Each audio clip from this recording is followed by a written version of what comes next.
कधीच नाही चुकणार तुमचे फेवरेट टीव्ही शोज झी5 सोबत, तेही एकदम फ्री।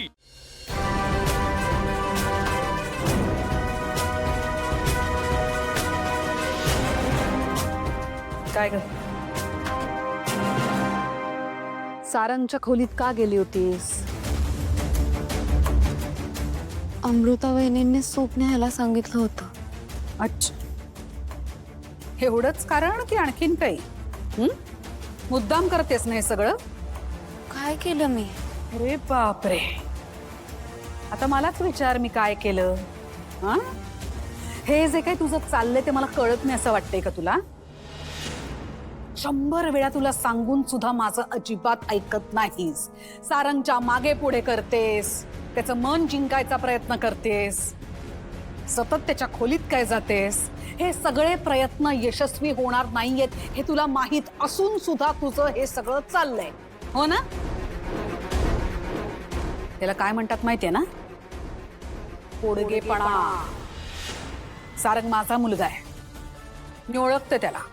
या जन्मात काय, पुढल्या अनेक जन्मात तो तुझ्यावर प्रेम करणार नाही आणि तुला बायकोचा दर्जा तर त्याहूनही देणार नाही. हे तुला माहित असून सुद्धा तू हे सगळं का करतेस? आणि का अजूनही माझ्या घरात राहतेस तू? का? मी माझा पत्नी धर्म निभावते. काय काय काय काय म्हणालीस? परत बोल. काय काय परत बोल?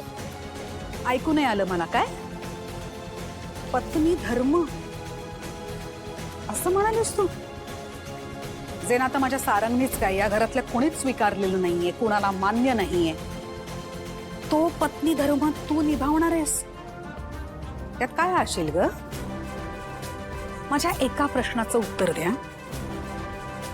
सारंगने तुला कधीतरी असं दर्शवलंय का ग की त्याचं तुझ्यावर प्रेम आहे, त्याला तुझी काळजी वाटते, त्याला तू आवडतेस, किंवा तो कधीतरी बायको म्हणून तुझा स्वीकार करेल असं कधीतरी त्यांनी दर्शवलं तुला?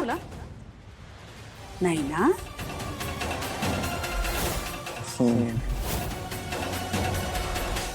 आई जरा आरशात जाऊन स्वतःचा चेहरा बघ. स्वतःला बघ आणि आठव, माझा सारंग कसा दिसतो, कसा बोलतो, कसा वागतो, आणि मग तूच विचार कर, तू शोभतेस माझ्या सारंगला? माझं घर बघ एकदा आणि तुझं घर आठव. माझ्या घरातली माणसं बघ, त्यांचं राहणीमान बघ आणि तुझ्या घरातली माणसं आठव. आहे तुलना तुझी आणि आमची? नाही ना? तसं सारंगला सुद्धा वाटत नाही. सारंग कधीही बायको म्हणून तुझा स्वीकार करणार नाही, हे डोक्यात पक्क कर.